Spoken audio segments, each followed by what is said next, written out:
Yep. Sorry, I didn't hear what Rob said. We're back with the Hephaestus Challenge right here at twitch.tv/the Rob and Dan Show. Here's our post-game notes for you guys. First off, HRA over the Art of War. I believe that was 5-2, correct? I think so. I think it was 5-2. Yeah, it was. Sure. It was. Then we had DPA versus Muse, which was 1-0. I'm sorry. It was DPA versus Muse, then HRA versus Art of Warfare. DPA gets Muse 1-0. 1-0. That was unexpected. Such a long and drawn out match. I figured we'd see a little more aggression from DPA in that one. Yeah, but I think the lack of a buff kit really stymied any kind of aggression they could have done. I mean, when you don't have buffed engines on a Pyramidion, it's very difficult to close distance before the Lumberjack pops your balloon, even an unbuffed one. Yep. Absolutely. We'll see how that turns out for DPA. Next week, they have a bye, and then the week after that, week 6, they go up against the Glowwater Thralls. It's going to be rough. Glowwater Thralls, one of the best teams in the Hephaestus Challenge right now. It's going to be tough for them to deal with. In addition to that, we had HRA versus Art of War. Again, as we mentioned, HRA wins 5-2. Art of War gets a couple kills on them, though. We saw some really good piloting from Hunter, the Art of War pilot. I think, there's definitely some skill there. I think with more practice and more cohesion, I think the Art of War can be a major competitive team. I think that there's potential. I think that they need, I think some of it was having the writers. Writers are just really good. They are, and Daniel is a good pilot, but I felt like the Hwachafish in that game was rather underutilized, and that Hunter really was the star of the Art of War team. And of course, the Holy Roman Army wins. They're going to move on. They're 4-0 now. Yeah, they're definitely, they're one of the few teams that really has pulled ahead like that. I mean, a lot of this, we've talked about it. This next couple of weeks are going to be teams actually trying to get out of this sort of middle of the road that everyone is at right now. It's going to be very close. I think it's going to come down to the last couple of teams that get into the gold bracket are going to be based on kills. Yeah, and then Cake takes out the Merry Men. I feel like they deserved it. The Merry Men made a lot of mistakes, and Cake were eager to jump on him time and time again. They took extreme advantage of it, yes. Yeah, the Merry Men, they picked the wrong targets, I think, pretty consistently. And that allowed Cake to come back, recover from the damage they'd taken, and then, come back in. Especially when the Hwachafish ate the brunt of the damage. It could repair really quickly, turn around, and then the moment that it turned around, it had a heavy clip in the Hwacha already, and it was ready to fire. One thing I noticed that happened a lot, well, not a lot, but a few times specifically, when Two Left Socks was trying to get a good charge kill in with his Metamidian, Mellum Crabernathy would simply do an upwards or a downwards dodge and just let him keep on going. Wouldn't even care where he's going. He's just like, all right, I'll see you in a couple minutes. I'm going to go over here and deal with your friend. Yeah, pretty much. And then, when a Pyramidion misses a ram and then the other ship just ends up, going in the opposite direction, then helping its ally in one go, then you are in an extremely bad position. And it didn't just happen once. It happened 5 or 6 times. Yep. It wasn't an isolated event. That was a situation where I think they could have used the mines better. Just be aware of it. Be aware that they exist. Yeah. We did see some mine use, but I think they could, Merry Men need, if they're going to take those mine launchers, if they're going to take 2 mine launchers, they need to be more active with them. They need to be ready to toss them out in combat, even when maneuvers are happening. I know it's difficult to judge the range and what ammo needs to be loaded, but they have to be ready to make those choices on the fly, work with them, and get hits, get consistent mine hits with them. Otherwise, those are wasted weapon slots, and you can't have that in competitive play. I don't even think they need to get consistent hits. They just need to zone out Cake. They need to separate the ships, zone them out, take them out. The problem was Cake is, do I even need to say this? Cake is very fire happy. They ended up using their Banshee Flamer a lot. There were a lot of fires that were constantly coming out in the Merry Men and causing chaos. So it was very difficult for the main engineers to really use the mines at all because they were perpetually dealing with fires and damage that was coming out. Yeah, and even with the consistent chem spray rotations that Merry Men were having, at some point after a prolonged engagement, yeah, you start to lose components. You can't just chem spray a component as soon as it comes back up. You have to get a mallet hit on it. It's gonna be exposed to fire. The attrition damage was there. It was consistent, and I gotta say, I was really impressed with the flying that the cakes were doing there. Yeah, they were ready to punish. I mean, that was the big thing. I mean, every time the Merry Men made a mistake, I mean, the cake situational awareness was very strong. They saw that the moment the Merry Men made a mistake, they were not just keeping track of ship position, but ship momentum. And I don't know, I don't think they could have flown it a whole lot better. I think like the initial engagements, Merry Men did okay. But from that point on, Cake had such good track of the Merry Men's ships that they could basically dance how they wanted. Yeah, which makes perfect sense. So coming up next week in week 5, big game to start out with. Our first game on the schedule, Clamor versus Overwatch. That's a brawl match right there. That's a grudge match. It's going to be a brawl. I think that that Overwatch has the advantage. Overwatch has shown themselves to be very strong. Clamor have made a lot of mistakes in the games coming up, and Overwatch is a team good enough to punish those mistakes hard enough to take a victory out of it. Overwatch is a very advantageous team too, though. They don't necessarily do a ton of planning beforehand, but they are very good about on-the-fly decisions and punishing mistakes. They're exceptional with that. Now, let's see. Writer versus Mad Hatters. I mean, I don't know how to call that. Like, Mad Hatters are newer. I think that the writers have experience on them. And I think that they're going to win just based off of that. But I'm interested, like, just no matter how it turns out, I want to see what the Mad Hatters do. And I want to see if they do any kind of funny strategies. I mean, that's kind of the legacy of the Mad Hatters. I mean, like, even if you get, whole new captains, whole new teams, like the Mad Hatters just always, for some reason, seem to try to do really funny things. And it's fun to see. That's why I'm looking forward to that match. Yep, that's going to be a ton of fun. BFS and Sir going to be on the Anvil side. I feel like the Sky Invading Rhinos has a bit of an advantage. They have better cohesion right now than what we've seen from Black Flight Squadron. BFS right now is 0-3. They have not been able to get the whole picture together yet.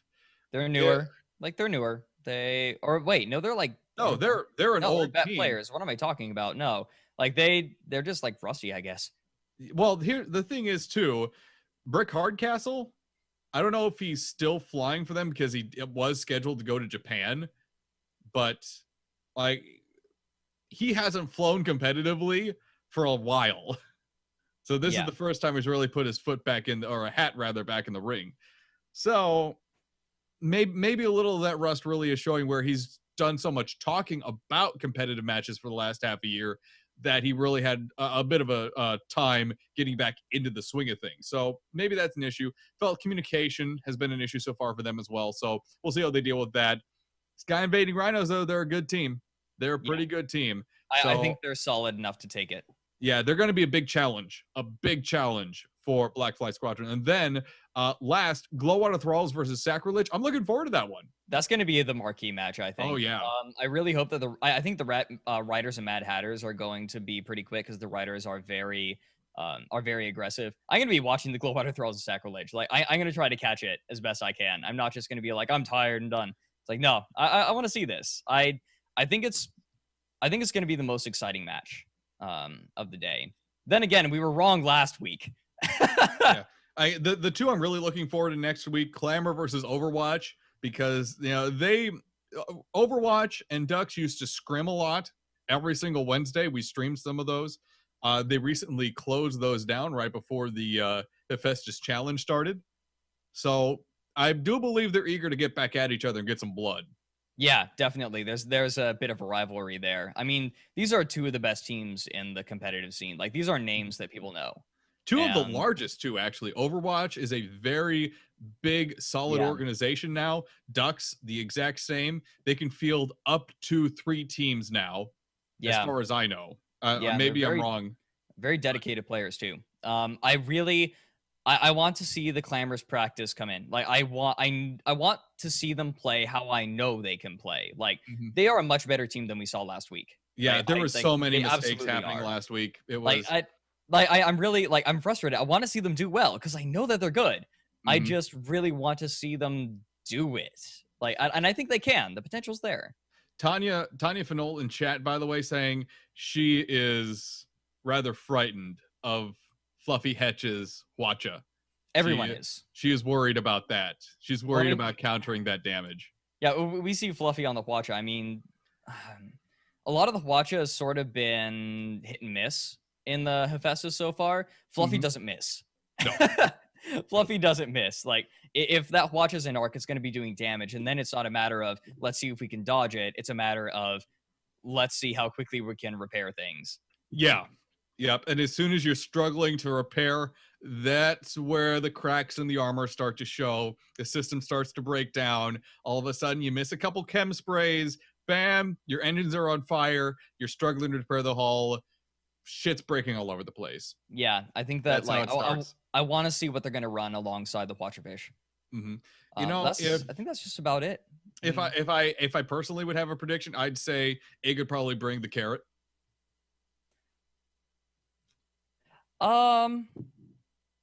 If they took a Gatling on the side of the Hwachafish, maybe, or if they brought a Gatling on the side of a Pira, you don't. No, see they usually bring a Gat on the side of that Hwachafish on the right hand side. Yeah, I know. Like they're the team that first got me excited about the Hwachafish again. I never really liked it that much. Then I saw the Gatling on the side of it. I'm like, hey, wait a minute, this is kind of cool.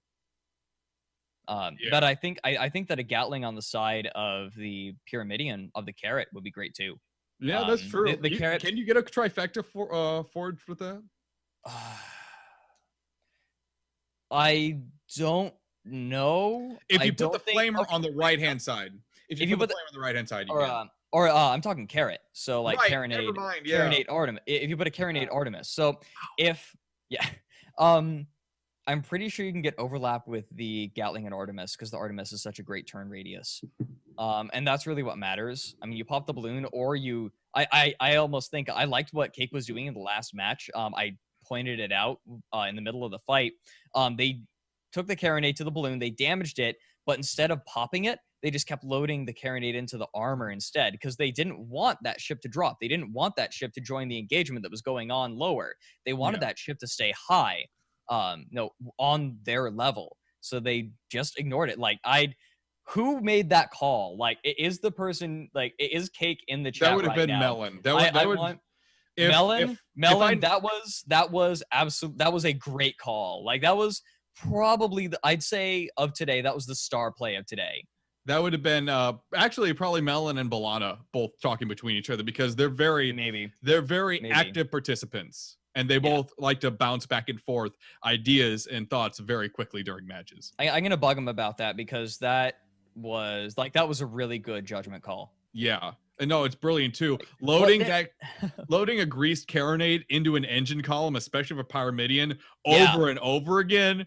That's just a ton of damage. Breaking components going right into the armor, right into the hull. And then you have the Flamer constantly harassing as well. Your engineers are losing their minds. Yeah, well, I mean, there's nothing that they can really do. I mean, it's like, what do you do? You pop the balloon intentionally to get to your ally. I mean, Cake saw that the Merry Men were splitting. And they said, okay, like we'll leave you up here. If your buddy wants to go and twiddle their thumbs and play around with our goldfish down low, that sounds a little bit dirty there, but and the best part if they want to do that, let them. And then if the other ship does rise up, we'll pop the balloon of this Pyramidion and go and fight the other one. Yeah, and the best part about it, in my opinion, was that even if the Cake Goldfish went down, that would still occupied the other Pyramidion for so long, it wouldn't have mattered. That goldfish, even if it died, even if it did the worst thing possible, was doing exactly what the team needed. Yeah. I mean, Cake was playing with a damaged ship, and Merry Men did not play that way. Like I think they botched the engagements and their positioning was very off for most of that match.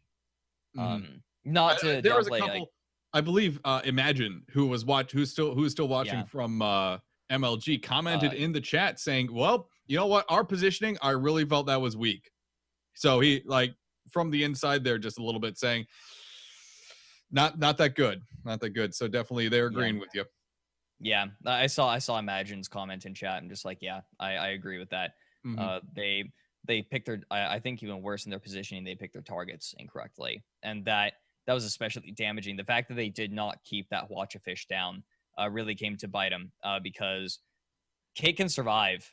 Like, that's just something they know how to do. I mean, they Yep. will drag out engagements as long as they need to win. Man, Cake versus Overwatch. I mean, Overwatch has trouble keeping engagements going. I think Cake would do well against that. Wait, actually, we did a little math here. Unfortunately, in the regular season, Overwatch doesn't fly against Cake. That sucks. I hope really they wish eventually play. Like, they're buddies. Like, for those of you who don't know, they're kind of sister clans. Yeah. They do a lot of screaming together. They support each other a So lot. hopefully in the postseason, we see Overwatch versus Cake. I'd like to see that. So. I'd like to see that, though. It's fun. looking. See, so Overwatch.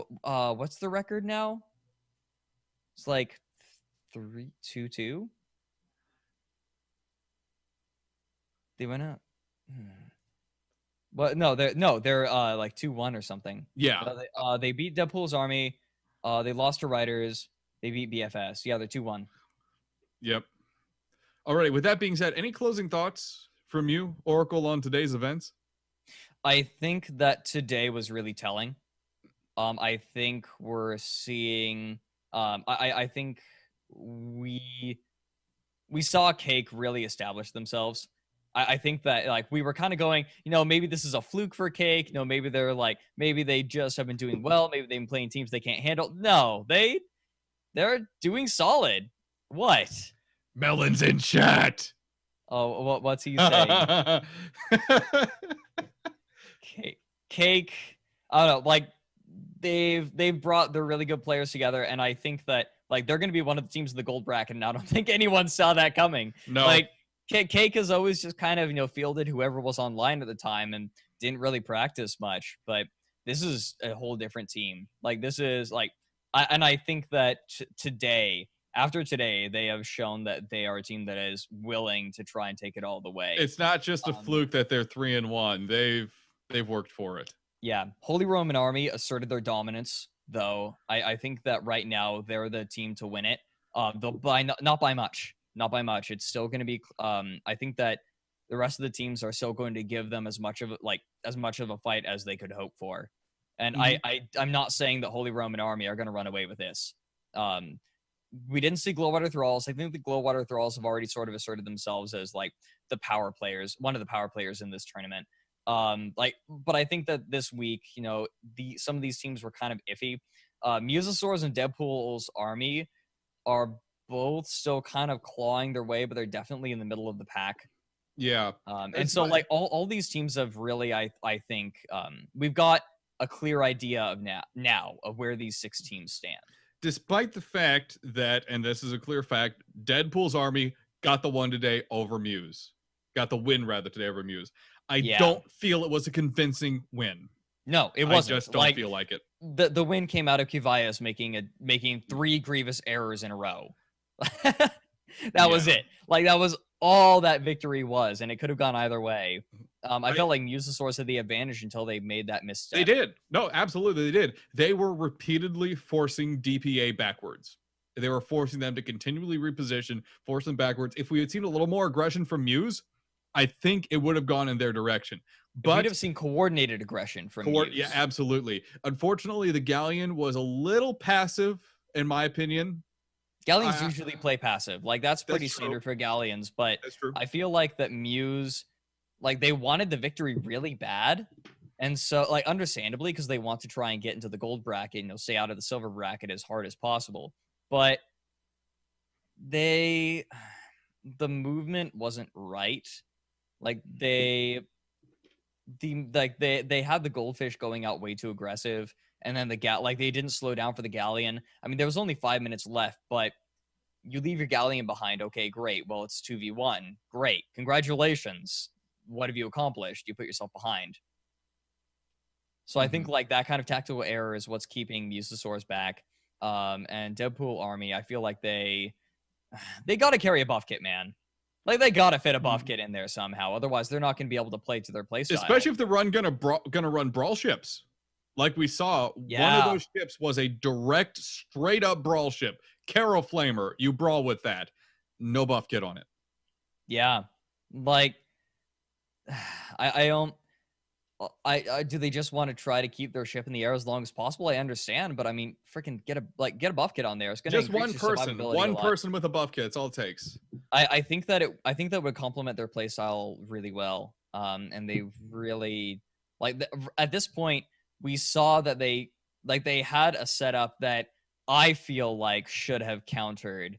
Well, not necessarily counter the Lumberfish, but should have been able to deal with the Galleon at least.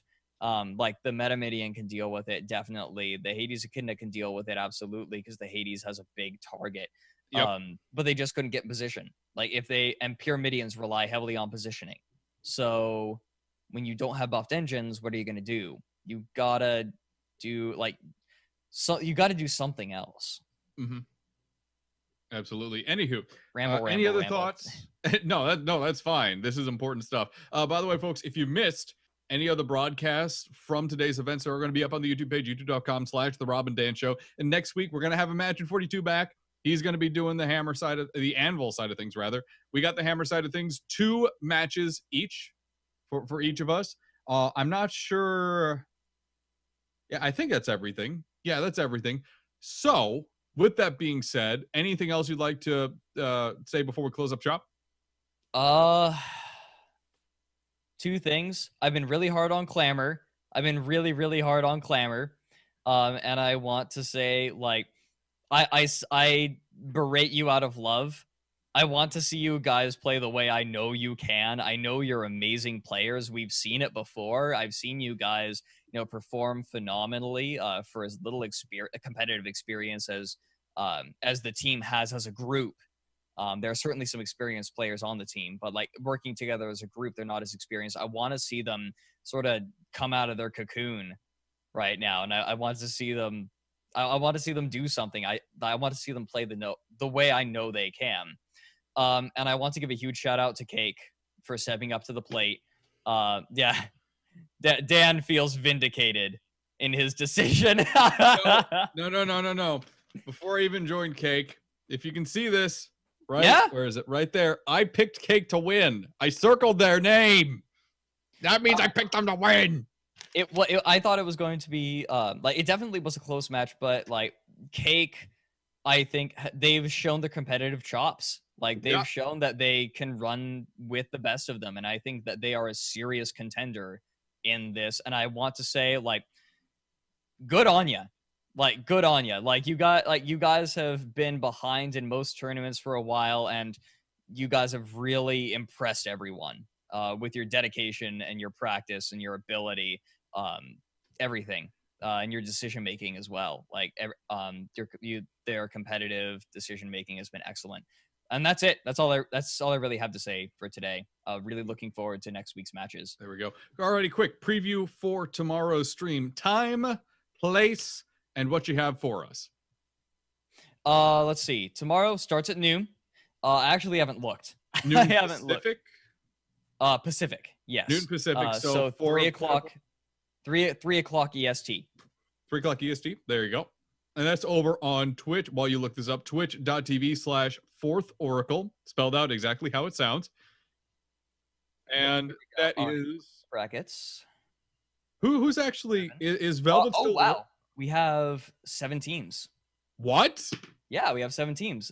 We're going to have to get 2 streams going or something. We're going to have to do some of them off stream. So we have Sky Bible Adventure Club. I don't know who they are. That's hilarious. Clamor going to be playing Globetrotter Thralls, Riders, Sacrilege 404, and the Flying Dutchman. Whoo! Flying Dutchmen are back. Yeah, apparently. That's great. Yeah. I haven't seen them for a long time. That'll be a ton of fun. Yeah, that's going to be over on my stream, twitch.tv/Fourth Oracle. We have it in the channel For those that just want a quick click link, you can go and click on that. With that being said, though, it's going to be a ton of fun. We will see you then. Hopefully, I can get off work soon enough to catch some of it. You probably will. Looks like it's going to take a while. Oh, well, there you go. And that's all best of threes? Yep, best of threes, all the way through. Okay. Alrighty. If I can get home early enough, I will see about helping out. Sounds good. Alrighty. That'd be great, actually. Because I have a co-caster, but it'd be great to have a second stream. I don't know what we have set up. Just get 1 or 2 of those matches done myself, just for fun. If Rob isn't doing the grind. Are you going to do your Sunday grind tomorrow, Rob? Do not know as of yet. Okay. If the Sunday grind isn't going on, I'll try and get some on here. If the Sunday grind's going on, I'm going to let Rob have his space and do his thing. Right. With that being said, though, that has been week number 4 of the Hephaestus Challenge right here on twitch.tv/The Rob and Dan Show. Imagine we'll be back next week. We're going to have a full retinue, 2 matches on 2 streams going next week. robanddan.tv/live. We'll be able to catch it all there starting at 4 p.m. EST. Also, don't miss the Iron Fork and the Sunday Community Skirmish. Yep. That was called. I keep forgetting the name of it. With that being said, for Oracle and for Rob, I have been Dan. That's the Hephaestus Challenge week 4. We will see you for week 5. Good night now.